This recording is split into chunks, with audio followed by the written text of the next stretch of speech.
Cholerne ptaki, znów zesrały mi okno. Po co te nerwy, skarbie? Złość piękności szkodzi. Daruj sobie.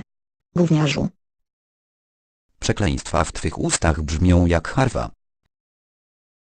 Długo jeszcze zamierzasz się wcierać w moje wyrko? A co, warancką sierść ciężko usuwać? Nasz klient, nasz pan. Bla, bla, bla. Rozumiesz? A teraz spadaj, pańczyku. Muszę zrobić kupę. Zdzira. Zawsze jest taka obleśna.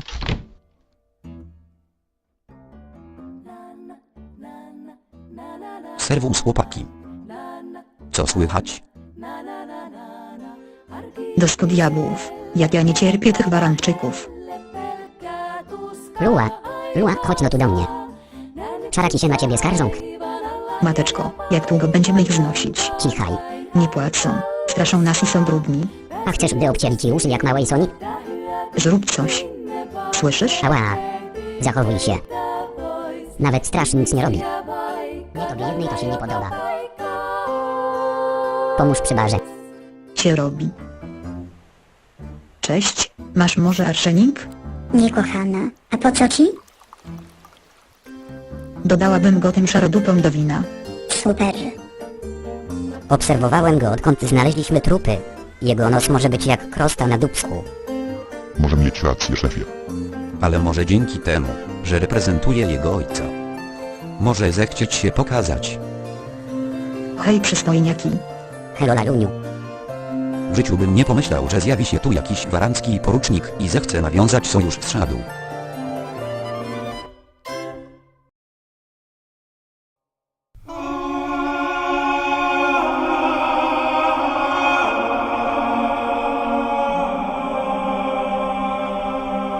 Ale mnie suszy. Przeklęty Spinoza spił mnie jak babę.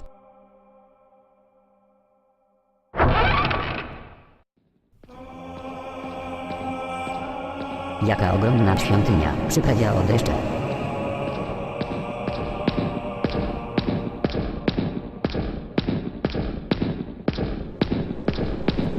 Dzień dobry, mogę o coś zapytać? Gdzie znajdę wojownika z lasów amerykańskich?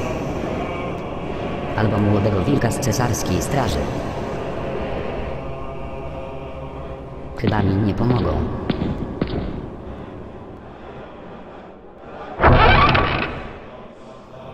Chyba sam go poszukam. Tylko gdzie?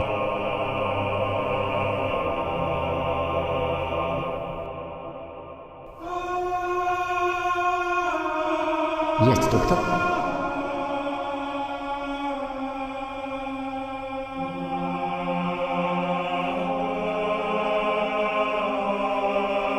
Te dziedzińce nie mają końca. Kurka wodna. Gdzie się wszyscy podzieli? O mamuśku, co to za straszydło? Jakieś nordmanckie bóstwo, czy co? Wygląda raczej na diablicę niż boginię. Co to za napis? Nie jest umarłym ten, który spoczywa wiekami. Nawet śmierć może umrzeć wraz z dziwnymi rejonami.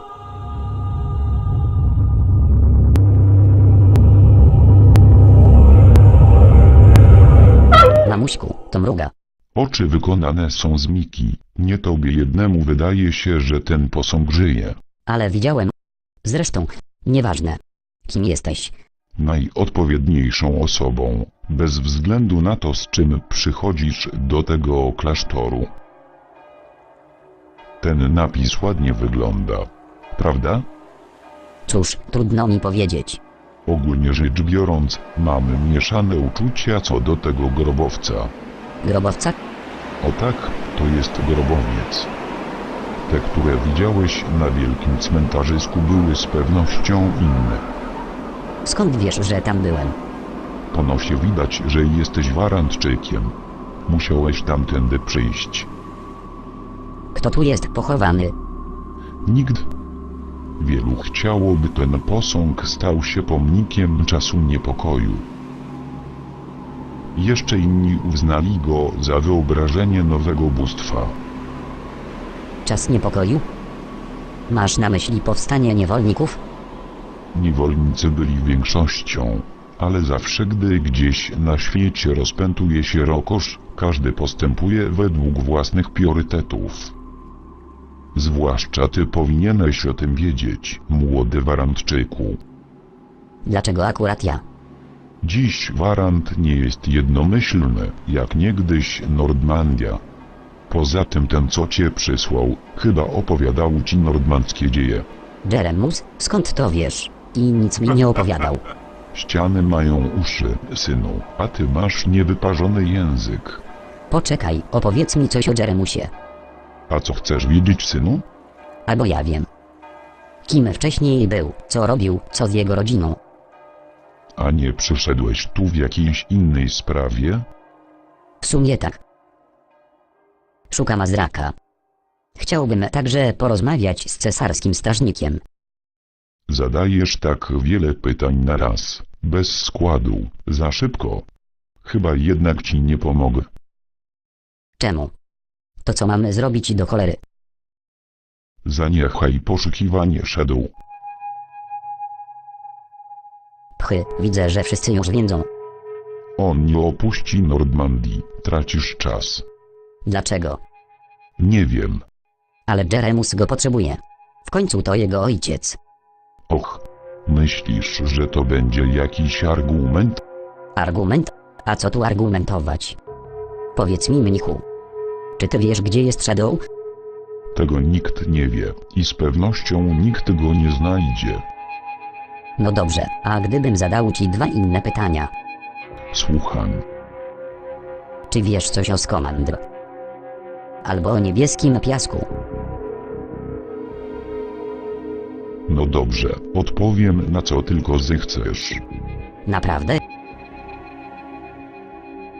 Gox jest niedużym miastem, zwłaszcza przybyszów, łatwo było zapamiętać. Taki był i Jeremus. Przybył z loterii jako młody chłopak, bez niczego prócz płaszcza na grzbiecie, ale za to z wielką ambicją. Zatrudnił się jako czeladnik leśnych najemników. Doglądali terenów magnaterii. Młody Lotryjczyk szybko opanowywał nowe umiejętności. Jednak Jeremus uczył się zielarstwa, nie w głowie mu były wojny. Pracował dla wszystkich cyrulików i zielarzy, którzy mogli go czegoś nauczyć. Także dla mnie. Zdobywał trudno dostępne zioła. I tak mijały mu spokojnie lata. Pewnego dnia wybrał się do kamiennego lasu, który nawet wśród doświadczonych myśliwych uchodził za bardzo niebezpieczny. Nie wracał przez wiele dni. Jednakże powrócił cały i zdrowy. Coraz częściej natomiast wybierał się na dalekie i niebezpieczne wędrówki. W końcu zupełnie odszedł z gildii i zbudował chatkę na skraju kamiennego lasu. I tak żył sobie jako miejscowy cyrulik. Słyszałem, że w międzyczasie pojawiał się tam mały biały wilczek. To Shadow. Tak. Z czasem tam zamieszkał. Kiedyś Jeremus przyszedł z nim do świątyni. Było to dziwne dziecko, spokojne i ciche, ale zdecydowane i sprytne. zupełnie jak dorosły arystokrata. Nim się obejrzałem, zniknął. Wraz z Jeremusem i kilkoma kapłanami szukaliśmy go po całym klasztorze. Do domu także nie wrócił. Kilka dni później, o wieczornej porze, znalazłem go. Siedział jak gdyby nigdy nic w bibliotece. Z początku wściekłem się, gdyż oglądał księgi, których jego oczy nigdy nie powinny oglądać. Ale zaraz potem wpadłem w zdumienie. Drzwi były pozamykane na 4 spusty. Jak tam wszedł? Do dziś tego nie wiem. To był jedyny raz, gdy go spotkałem. Niewielu pamięta, że Jeremus skądś przygarnął dziecię. A jeszcze mniej kojarzy, że to mógł być Shadow. Co było potem, jak się rozdzielili? O tak, to ciekawa historia. Ale wpierw opowiem ci o magnatach. Magnaci byli bardzo potężni. Można powiedzieć, że władali krajem bardziej niż sam stary cesarz Asparo. Mieli szerokie wpływy i mnóstwo pieniędzy. Powiadają, że nawet znali magię. Wiesz, co wyrażało najlepiej ich status? Nie. Dawno temu powołali gildię nordmancką, ale szczytem ich potęgi było pojmanie jednego z demonów. Skomandr. Mówią, że ten demon był ważnym swego klanu.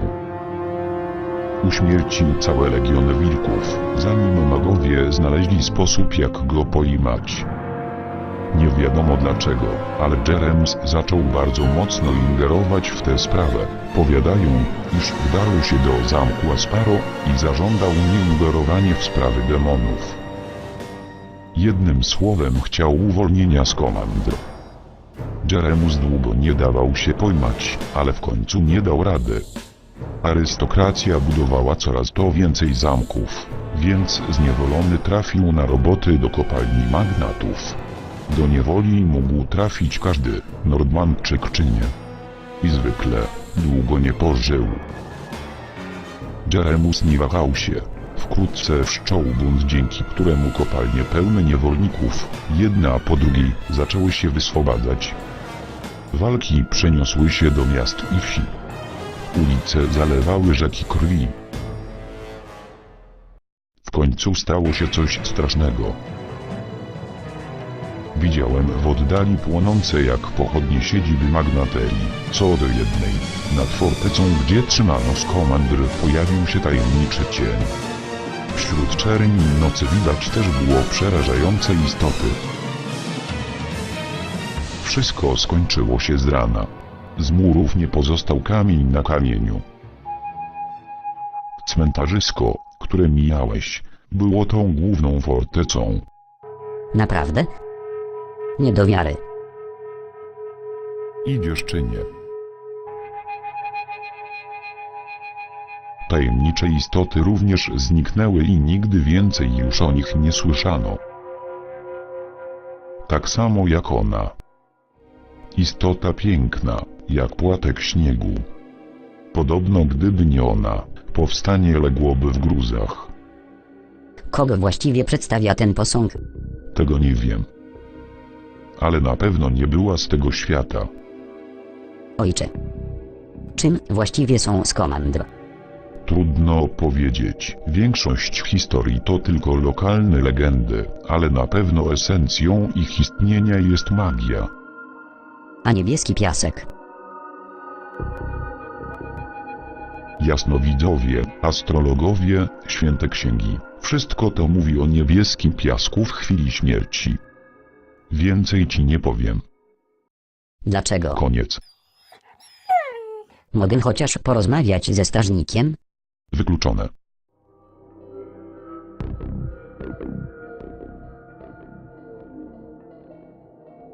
Zaczekaj, jeszcze nie skończyłem.